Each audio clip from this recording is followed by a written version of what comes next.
Humans eat billions of cows, chickens, pigs, sheep, goats, and other animals every year. But lions, wolves, eagles, crocodiles, and most other predators are almost completely absent from our plates.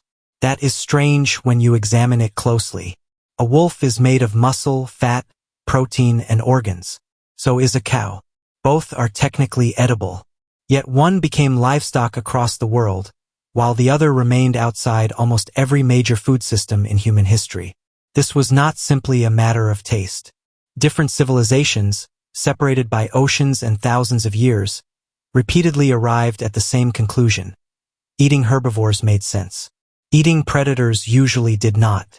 The first reason is energy. Every animal must obtain energy from food, but only a small portion of that energy becomes new body tissue. Most of it is spent staying alive through movement, breathing, digestion, body heat, reproduction, and countless internal processes. Ecologists often summarize this with the 10% rule. When energy moves from one level of the food chain to the next, only a fraction remains available. Plants capture energy from sunlight. Herbivores consume those plants. Predators then consume the herbivores. Imagine that a field contains 100 units of usable plant energy. Herbivores may convert that into roughly 10 units of animal tissue. A predator feeding on those herbivores may convert it into only 1 unit of predator tissue. That means predator meat is some of the most expensive meat nature can produce. To grow a cow, humans must provide years of grass, grain, water, land, and care. But to grow a lion, humans would first need to raise the animals that the lion must eat. Instead of feeding plants directly to livestock and eating that livestock, we would feed the livestock to another animal, lose most of the energy again, and then eat what remained. It would be agriculture built on top of agriculture. A farm raising predators for meat would require enormous amounts of land, water, feed, labor, and prey animals. The final amount of food produced would be much smaller than the food consumed by the predators during their lives. For most of human history, that level of waste was impossible. Communities frequently lived close to starvation. Drought, failed hunts, severe winters, disease, or damaged crops could destroy a food supply. No rational society would sacrifice many edible animals to produce a smaller quantity of carnivore meat. Herbivores became livestock because they perform a valuable conversion. Cattle turn grass, which humans cannot efficiently digest, into meat and milk. Sheep and goats can survive on vegetation growing in dry or rocky landscapes. Chickens can transform seeds, insects, and scraps into eggs and meat. Predators do not perform that conversion. They consume food that humans could often eat directly. But energy explains only part of the answer. The second reason is that dangerous substances become concentrated as they move upward through the food chain. This process is called biomagnification. A small fish may absorb a tiny amount of mercury from water and food. A larger fish then eats hundreds of those smaller fish, accumulating their mercury.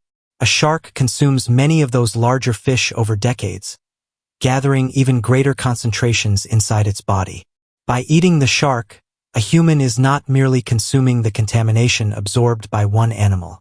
That person may be consuming the accumulated chemical history of thousands of organisms below it. This is why large predatory fish such as shark and swordfish can contain high concentrations of mercury. The predator itself does not create the mercury. Its position at the top of the food chain causes the contaminant to collect inside it. The same ecological process nearly destroyed several populations of birds of prey during the 20th century. The pesticide DDT entered rivers and lakes. Tiny organisms absorbed it. Fish consumed those organisms. Eagles then ate the fish. At every stage, the pesticide became more concentrated. Eventually, birds at the top of the food web carried enough DDT-related compounds to interfere with the formation of their eggshells. The shells became so thin that they sometimes broke beneath the weight of the parents attempting to incubate them. The poison entered the ecosystem near the bottom, but its greatest damage appeared at the top. For humans searching for reliable food, this created another reason to avoid large predators. Their bodies could contain substances accumulated through years of eating other animals. Predators can also store naturally occurring compounds at dangerous levels. Polar bear liver is one of the clearest examples. Contains extremely high concentrations of vitamin A. Although vitamin A is necessary for human health in small quantities, a sufficiently large dose can cause severe poisoning. People who consume liver containing extreme concentrations may suffer headaches, nausea, skin peeling, damage to internal organs, neurological symptoms, and potentially death. Indigenous Arctic communities understood this danger long before modern science identified the chemical mechanism. The lesson had been preserved through experience. The animal might be edible, but certain organs were not. The third reason we rarely eat predators is disease. Carnivores do not only consume healthy prey. They often target old, injured, weak, or sick animals because those individuals are easier to catch. Some predators and scavengers also consume carcasses that have already begun to decompose. When a carnivore eats another animal, it may also ingest the parasites and pathogens living inside that prey. Over time, a predator can become exposed to diseases circulating through many different species across a large territory. This does not mean every predator is infected or that herbivore meat is automatically safe. All wild meat can carry disease. But animals that eat meat can participate in parasite cycles that create additional risks for humans. Trichinella is a famous example. These parasitic worms can infect bears, wild boar, and other animals that consume meat. Humans can become infected by eating raw or insufficiently cooked flesh containing the larvae. The resulting illness, trichinellosis, can cause fever, swelling around the eyes, digestive problems, extreme muscle pain, weakness, and serious complications. Thorough cooking can destroy the parasite, but historically that required sufficient firewood, time, knowledge, and careful preparation. A mistake could be deadly. So even when predator meat was available, it often demanded greater caution than meat from domesticated herbivores. The fourth reason is the nature of the meat itself. Predators live physically demanding lives. They chase prey, defend territories, fight rivals, travel long distances, and sometimes spend days without eating. Their muscles are shaped by constant activity. Stress immediately before death can also affect the chemistry of muscle tissue. When an animal struggles intensely, it may use much of the glycogen stored in its muscles. That changes the processes that normally occur after death and can produce darker, firmer, less tender meat. Diet also influences flavor. The fat and tissue of carnivores can carry strong or unusual flavors associated with the animals they consume. Hormones, age, scent glands, and reproductive condition may make the smell even stronger. People who have eaten animals such as bear, cougar, or wolf sometimes describe the meat as edible when prepared properly. But they rarely describe it as clearly superior to beef, pork, poultry, or venison. That is the essential point. Humans can eat many predators. The question is not whether predator meat is physically edible. The question is why humans would choose it when safer, cheaper, milder, and more productive animals are available. Capturing predators is also dangerous. Hunting a deer can injure or kill a human, but hunting an animal specifically designed to attack large prey creates a different level of risk. A wounded herbivore usually attempts to escape. A wounded lion, bear, or large cat may turn toward the hunter.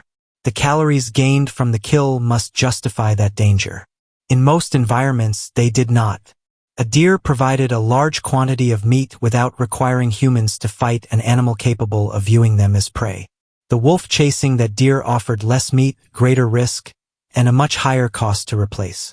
Domestication made the difference even clearer. Many herbivores naturally live in herds. They follow leaders, tolerate proximity to others, reproduce in groups, and can survive on vegetation. These characteristics made certain species easier to manage and breed.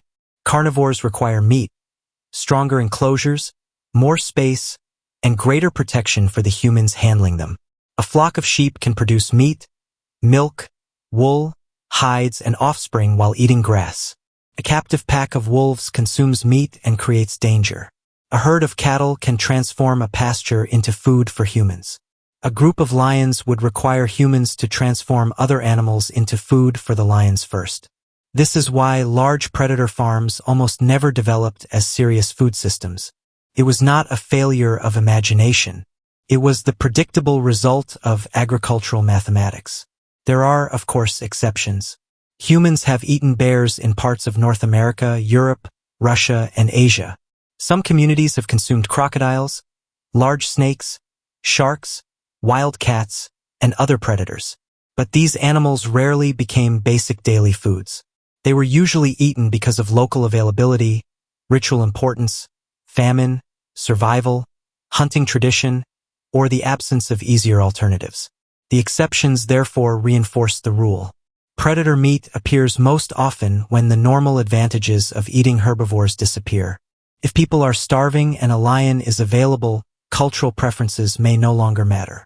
If a community lives beside an abundant population of crocodiles or sharks, those animals may become part of the local diet.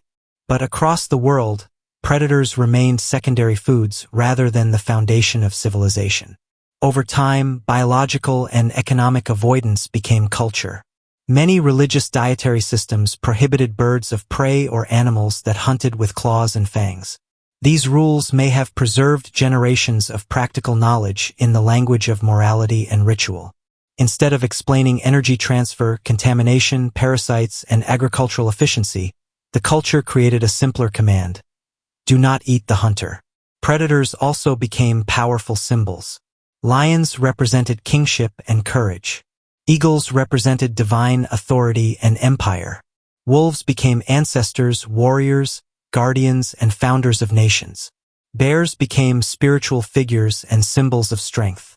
Humans placed predators on banners, thrones, temples, shields, and royal clothing. Once an animal represents political power, divinity, or ancestral identity, serving it for dinner becomes culturally difficult. We transformed predators into symbols partly because we feared and admired them. Herbivores were manageable resources. Predators were rivals. That symbolic divide strengthened a pattern already created by ecology. So why do humans almost never eat predators? Because producing predator meat wastes enormous amounts of energy. Because toxins and contaminants can accumulate at higher levels of the food chain. Because carnivores can carry parasites and pathogens obtained through their prey. Because their meat may be tougher, stronger in flavor, and more difficult to prepare safely. Because hunting and raising them is dangerous. Because herbivores provide more food, use cheaper resources, reproduce more efficiently, and offer additional products such as milk, hides, wool, and labor. And because, over thousands of years, humans transformed the animals at the top of the food chain into objects of fear, respect, mythology, and power rather than ordinary food. No single reason removed predators from our plates. Ecology made them inefficient. Chemistry made them risky. Agriculture made them impractical. Culture made them untouchable. The lion is not absent from the menu because its body is not meat. It is absent because nearly every level of nature tells us that eating the animal beneath the lion is easier. The food chain already performed the calculation long before humans created farms, markets, or dietary laws. By the time civilization began, the decision had effectively been made. Eat the animal that converts plants into flesh. Do not waste 10 meals creating one. The wolf was never removed from the menu by accident. The mathematics of life placed it there.